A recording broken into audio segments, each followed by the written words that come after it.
An agreement is reached after a day of tensions at Trinity Bellwoods Park. They get the police and get lots of the enforcement and ruin the peaceful of the community.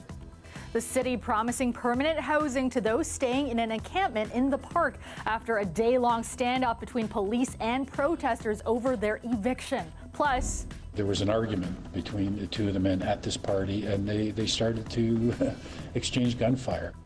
Toronto police make a second arrest in a birthday party shooting that injured 4 people, including 3 children. And the man also approached a residence, rang the doorbell with a weapon. A man has been charged after being found brandishing a large butcher's knife outside Premier Doug Ford's home. Details of what happened and what led up to it. Good evening, I'm Kelda Yoon. Some calm returning to Trinity Bellwoods Park tonight after a day of clashes between police and protesters over the evictions of residents at a homeless encampment. Dale Manukduk joins us live from the park now. And Dale, the park has mostly been cleared after an agreement was reached this evening. That's right, Kelda. Advocates for residents of the encampment say that they were offered space in either a shelter or a hotel. However, this was not the peaceful resolution that everyone was hoping for. Earlier in the day, things got violent. People were pepper sprayed, several arrested, and then at around 6:30, a large police presence that was on standby encroached on the encampment and pushed Indigenous peoples and supporters out of a First Nation ceremonial fire. Have a look.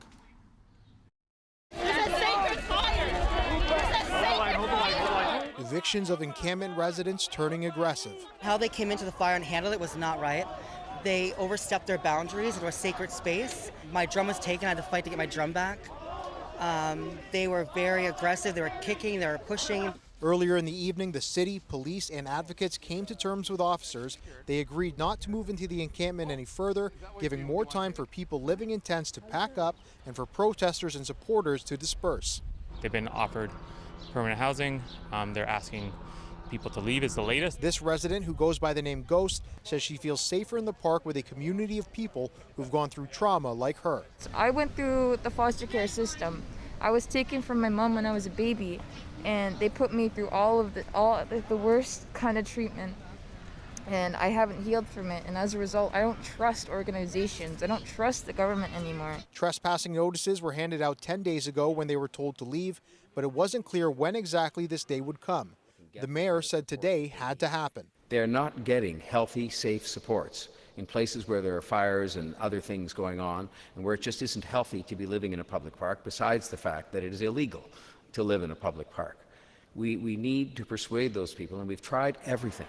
This encampment resident says the day was a waste of city resources. They get the police and get lots of the enforcement and ruin the peaceful of the community. At around noon, police started making their move through the park to disperse the crowd. The encampments were penned off with a metal fence to separate park residents from protesters, who would eventually topple it. They were pepper sprayed, several arrested. I'm disturbed, ashamed of a city such as Toronto that would lower themselves to try to remove homeless people from public space during a pandemic when there really is no better option until we can get affordable permanent housing. Now, as you can see, the fencing is still up around the perimeter of the encampment. There are several people still working in the dark. The City of Toronto has promised permanent housing to the residents of the encampment. As for the arrest, 3 people have been charged, one with 2 counts of possession of a dangerous weapon, another with assault with a weapon, and another with assault of an officer. Kelda? Thanks so much, Dale. That's our Dale Manukduk live for us tonight. A second arrest has been made following a shooting at a 1-year-old's birthday party where 4 people were shot, including 3 children. A 5-year-old girl remains in hospital in critical condition. Today we arrested another individual, Kevin George, 21 years of age, from Toronto. We believe that he is the other initial shooter, and he has been charged with 4 counts of aggravated assault, 7 counts of firearms-related offenses, and 1 count of fail to comply with recognizance. The shooting happened over the weekend near Tandridge Crescent and Byng Avenue. A 24-year-old man who was taken to hospital was charged yesterday. Chief Raymer adds the investigation is still ongoing and police are looking for more people involved as shooters. He's asking any witnesses to come forward or to call Crime Stoppers. One of Canada's most notorious killers, serial rapist Paul Bernardo, has been denied parole once again. Bernardo is serving a life sentence for kidnapping, torturing, and murdering Kristen French and Leslie Mahaffey near St. Catharines in the early 1990s. He has spent most of his almost 30 years behind bars in solitary confinement. Now 56, he applied for parole after a failed attempt 2.5 years ago. Today, the parole board ruled he won't be granted release on either full or day parole. They say he remains a high risk of reoffending. Bernardo testified that he is low risk and not the person he was when he committed the crimes. The lawyer for the French and Mahaffey families called his presentation to the board today sanctimonious and glib. You know, this speech that he gave, that he's been subject to cruel and unusual punishment because of his lack of appropriate human contact, is really a breathtaking submission coming from someone like him. He, of all people, to talk about what's cruel. Lawyer Tim Danson also reiterated what the families told the board in the victim impact statements, that it is cruel to make them go through this process every couple of years, and that Bernardo should not be able to apply for parole so often. Colette Kennedy joins us now with a first look at the forecast. And Colette, a bit cool today with that breeze. For some, it's a pretty nice break from the humidity. Yeah, it's for those folks who just had it with the humidity, you know, and I know it isn't for everyone. I mean, it's summertime, but if you just needed a break, today definitely felt a little more comfortable, but the temperature is quite a bit below seasonal. Check out the daytime highs. In many cases, these are running about 7 degrees below where we should be for this time of year. So it was a little cooler. And yes, the northwesterly wind didn't help with that in a sense, but it was nice to have the sunshine, a few more clouds, of course, building into the afternoon hours built in. But then we're getting more clearing through the overnight tonight, and we will have quite a bit of sunshine for Wednesday. The other thing that's going to happen, though, is our winds are going to change direction again, going back towards a southwesterly flow, south to southwest, so the temperatures will come back up closer to seasonal. I do want to point out some extra cloud cover that will move in to southwestern Ontario. Likely you'll stay dry in the afternoon, but into the evening, chance then that you could get into just a few isolated showers. For Toronto tonight, clear skies, 10 degrees, and there we go tomorrow, 24, Kelda. Thanks, Colette. A Toronto man brandishing a butcher's knife was arrested outside the home of Premier Doug Ford last night. The man appeared in court today and was charged with possessing a weapon for a dangerous purpose. He was also charged with 11 counts of mischief, allegedly for slashing tires leading up to the Premier's house. As Chris Glover reports, police say the accused got so close to the home, he rang the doorbell. No sign of trouble at Doug Ford's Etobicoke home today. The provincial police security detail stationed out front, likely on higher alert than normal, after the Premier's office reported this was the scene of a thwarted attack last night. Just before 6, the Premier's office says a man brandishing a large butcher's knife showed up at Ford's home while yelling threats. But an OPP officer already on site arrested the man immediately. In a statement today, the Premier thanks the officer for his quick action and bravery, which resulted in no harm to anyone involved in the incident. It's not clear what the man's motive was, but it's not the first time a member of the public has showed up on the Premier's street. This is totally unacceptable that my neighbors are being intimidated. That was the Premier last November, demanding demonstrators stop protesting at his home. You want to protest me? Come down to Queen's Park. And certainly tens of thousands of people have done that, especially as anger has been boiling for many about the government's response to the pandemic. But today, even Ford's political foes spoke out against the accused showing up on his doorstep. Party leaders saying even if they disagree, this was abhorrent and horrifying. Actually, I'm very concerned about it, and I've been in discussions with the OPP commissioner and in terms of the security out there, and the OPP were on scene to make arrests, and they were assisted by officers. It wasn't just Ford's home targeted. Toronto police say the suspect slashed the tires of multiple vehicles as he approached the home. The man also approached a residence, rang the doorbell with a weapon. A 44-year-old Toronto man was arrested without incident, charged with 1 count of possession of a weapon for a dangerous purpose and 11 counts of mischief to property under $5,000. Toronto police say the man acted alone and has no known criminal history. While Doug Ford isn't speaking today, here's what he said last November about anyone thinking of a home visit. There's an unwritten rule here in Canada. Unwritten rule, you don't go after people's families.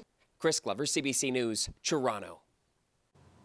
Toronto police revealed details this morning of what they say is the largest international drug bust in the force's history. The takedown included numerous arrests, bags of cash, and tens of millions of dollars worth of illicit drugs. Our Greg Ross reports. More than 1,000 kilos of illicit drugs with a street value of more than $60 million.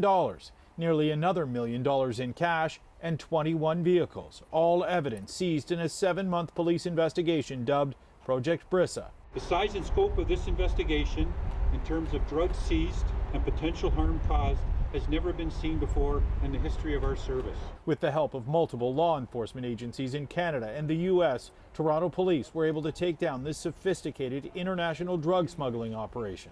The investigation focused on high-level importation and distribution of cocaine and methamphetamine, which investigators believe originated in Mexico and made its way to Canada through the United States. At the center of the investigation, 5 tractor trailers that were among the vehicles seized. Tractor trailers equipped with hydraulic traps capable of smuggling up to 100 kilograms of illicit substances at a time were used. There's a hydraulic mechanism that would have opened this, and then in behind these areas here you've got a cavity that would allow for the storage of illicit substances. Police say these secret compartments made drugs undetectable at border crossings. X-ray was not able to penetrate those traps. Police say the trucks were operating under a legitimate trucking company, but the owners of the company say the drivers were all independent contractors and the trucks used did not belong to the company. 35 search warrants were executed across the country. 20 people have been arrested, including 1 youth, and there are 2 parties outstanding. Police are still searching for 38-year-old Scott McManus and 23-year-old William Naun, both of Toronto. In total, there are 182 charges stemming from Project Brissa. Greg Ross, CBC News, Toronto. Worldwide, they're urging more people to become donors to potentially save Layla or other kids in need of a transplant. So when we first found out that there's no current match for her in the registry, we were shocked and helpless at the same time. We were terrified too. It is very scary. We were terrified. Yeah. Currently, Leia is experiencing bone marrow failure where her blood levels continue to drop. We do frequently go to sick kids every 2 weeks to get new blood work to monitor. And every time we go, they have been declining. So there's only so many blood transfusions that she can get. After it does the reverse effect, it has a negative effect on your body, then she's left with, no other option. And again, it can be fatal. We go through waves of emotions. So, obviously it can be really scary. Some days it's totally fine, like nothing's even wrong, when you're having a good day. But we do get a lot of support from family, so that helps us stay inspired and happy, and it keeps us strong. But at the end of the day, we are fighting for Leia, and this is why we're doing this, because we need to create awareness and advocate for her to let everyone know, essentially across Canada and the world, that we need people to register. We need to find her match. It is a needle in the haystack. We need everyone who's able to please register, get swabbed. It's easy, it's free, it's non-invasive, and you could potentially be saving Leia's life and the hundreds of other kids and people that are in need of a stem cell transplant. Mainly clear this evening, remaining clear overnight, and it will be warming up as well. Currently, it's 16 degrees downtown. Let's go back to Colette now with a look at your extended forecast. And Colette, temperatures on the cool side tonight, but that will be changing. Yeah, it doesn't take much or long to see things turning back around again. So today was the cool day of the week. Nice to have dry conditions, but that breeze a little chilly from the northwest. Well, how about tomorrow we go back to seasonal? We'll see mostly sunny to partly cloudy skies. And then how about Thursday? The temperatures start moving up again, but the humidity will be coming back too. And at least part of the weekend, it does look like we're going to have some rainy conditions. We need that rain, so that is important. Often, though, you know, we don't necessarily want that to come on the weekend. So I'll kind of explain that when we get to the 5-day forecast. Just want to show you that we'll see some increase in cloudiness there towards Windsor and Leamington through that region, especially as we go into the afternoon hours. A few isolated showers may pop up into the early evening. Otherwise, we'll just get a little more cloud cover coming around towards the Golden Horseshoe in the afternoon. So I call it partly cloudy skies. Looks good Thursday, at least initially, and then we will see increasing cloudiness, but just know that on Thursday, the southwesterly winds will begin picking up, and that's why those dew points, too, are going to start to rise, and we'll find the stickiness kind of coming back in the air. So it's still relatively comfortable for tomorrow, and then things begin to change over once again.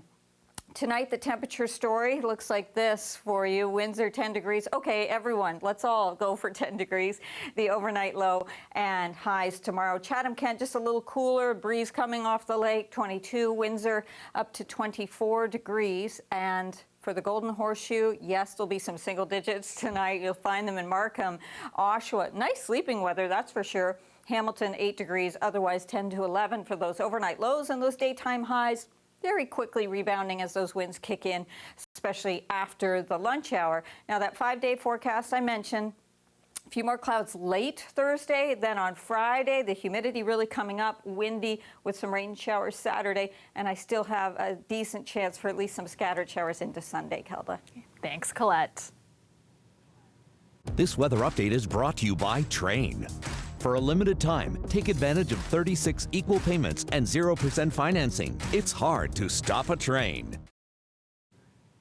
The Toronto Raptors had a rough season. They lost more games than they won and were forced to play in Florida due to the pandemic. But tonight, some of that losing paid off. The fourth pick in the 2021 NBA Draft presented by State Farm goes to the Toronto Raptors. The Raptors were projected to hold the 7th overall pick in the NBA draft lottery and just over a 7% chance of moving to the top spot. A point guard, Fred VanVleet, represented the team, and it seems he brought some good luck with him. The Raptors jumped up several spots to earn the 4th pick. We'll find out who the team selects at the NBA draft on July 29th. Top 5 here. He also has paid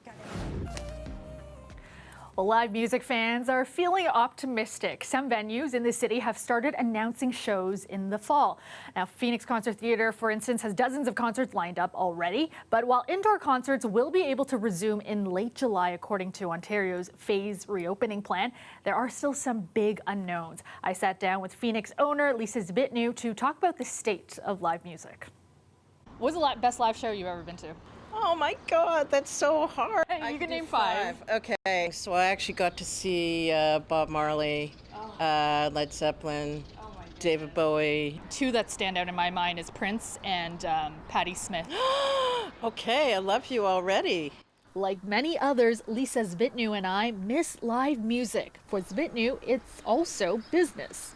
We're a 1,350 capacity room. We have 18,000 square feet. Phoenix Concert Theatre, which she co-owns, has sat empty for 15 months now. She's holding out hope that will change in the fall. The venue has announced a slate of shows beginning in September. Why did you make the decision? Yeah, let's start booking. It's not just us making that decision because of the size of the room. We're dealing with a lot of the major promoters, Collective Concerts, Live Nation, and they have now decided to announce shows. A lot of these shows are part of North American tours, and as I'm sure you've seen, the U.S. is open for business. So we're going to see whether or not the borders are going to open in time for those shows. And as I often say, confirmed is the new maybe, because we don't know about the border crossings. Besides the big question mark when it comes to the border, whether a show will go on will also depend on the amount of people allowed inside.